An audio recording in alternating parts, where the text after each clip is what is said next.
দীর্ঘ একটা সময় যাবৎ দেশের বাইরে ছিলেন জনাব তারেক রহমান যুক্তরাজ্যে 17 বছর প্লাস সময়ে। এরপর যখন আওয়ামী লীগ সরকারের পতন হলো, আমরা সবাই ভাবতেছিলাম তিনি কেন আসেন না। এরপর একদিন যখন তারেক রহমান বললেন যে তার আশাটা শুধুমাত্র তার ব্যক্তি ইচ্ছার উপর না, এখানে অনেক কিছু কানেক্টেড, তখন জনগণের মধ্যে মনে হলো যে জনাব তারেক রহমানের কি প্রাণের নিরাপত্তা নিয়ে কোনো রকম ডিস্টারবেন্স আছে, অথবা তিনি কি আসলে নিরাপত্তাহীনতায় ভুগছেন। দেশে এমন কোনো মাইকালাল আছে যে তারেক রহমানের উপর হাত দিবে, প্রকাশ্যে হয়তো নাই।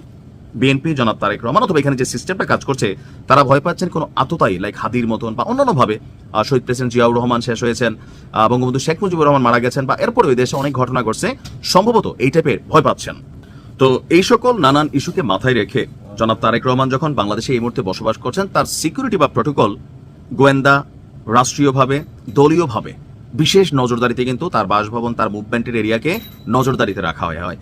এখন গতকালকে হঠাৎ করে তারেক রহমানের যেই বাসভবন এরিয়া আছে, অর্থাৎ গুলশান, ওনার বাড়ির আশেপাশে যে এরিয়াগুলো আছে খুবই নজরদারিতে আছে। তো সেখান থেকে দুইজনকে আটক করেছে পুলিশ এবং সিএসএফ, অর্থাৎ চেয়ারপারসন সিকিউরিটি ফোর্স।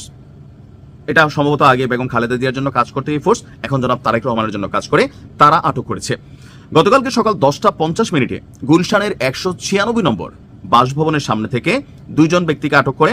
এর মধ্যে একজনের নাম হচ্ছে রুহুল আমিন, বয়স হচ্ছে 46 বছর।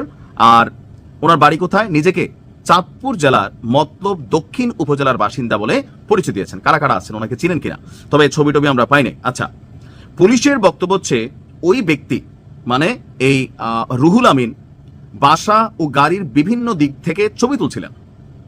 এখন তারেক রহমানের বাড়ির আশেপাশে গিয়া আপনি ছবি তুলতেছেন, মানে সেলফি না, এরকম একটা আছে না যে সেলফি, ওরকম না, বিভিন্ন দিক থেকে তিনি ছবি তুলতেছিলেন। আর এই বিষয়টি সন্দেহজনক মনে হয়েছে আপনার চেয়ারপারসনের যে সিকিউরিটি ফোর্স আছে, পাশাপাশি পুলিশেরও।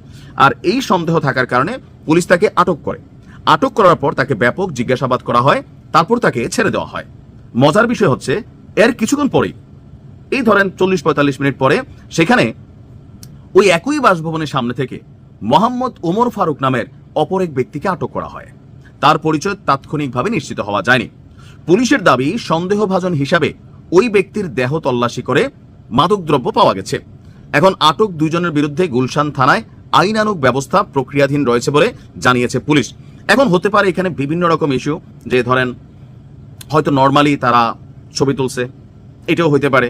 তবে যেহেতু তারেক রহমান এই এলাকায় বসবাস করেন, এই বাড়ির আশেপাশে অনেক কিছু, যেখান থেকে ওনার বাড়ি দেখা যায়, বাড়ির ভিতর দেখা যায়, সো প্রত্যেকটা বাড়ির আশেপাশে কিন্তু পুলিশের, গোয়েন্দা সেলের, বিএনপির যে সেলগুলো আছে, তারা কিন্তু নজরদারি করছে। সিসি ক্যামেরা তো আছেই। হতে পারে যে গাঁজা নিয়ে গেছে, এখন তারা এমনি আটক করছে, গাঁজা পাওয়া গেছে। আবার হতে পারে কোনো মোটিভ থাকতেই পারে, কারণ বাংলাদেশে রাষ্ট্রপ্রধানদের পরিণতি এমনই হয়েছে, বা বিভিন্ন সময় যে হাদি বা অনেক কিছু ঘটতেছে এই দেশে। সো কোনো কোনো ছোট জিনিসকে কিন্তু হালকা নেওয়ার সুযোগ নাই। আর আপনারা যারা অতি উৎসাহী নেতাকর্মী আছেন বা সাধারণ মানুষ আছেন, গুলশানে গেলাম, তারেক রহমান বাড়িটা দেখলাম, একটা সেলফি তুলি, একটা ছবি নেই, আপনি কিন্তু বিপদে পড়তে পারেন এই মুহূর্তে। কারণ এই সময়টাতে ওনার নিরাপত্তা ইস্যুটা খুবই গুরুত্বপূর্ণভাবে দেখছে সরকার এবং বিএনপি। আমরা চাই বাংলাদেশে প্রত্যেকে নিরাপদ থাকুক, এটা রাষ্ট্রের দায়িত্ব নিরাপত্তা নিশ্চিত করা। ভিডিওটি সকলে শেয়ার করে দিবেন।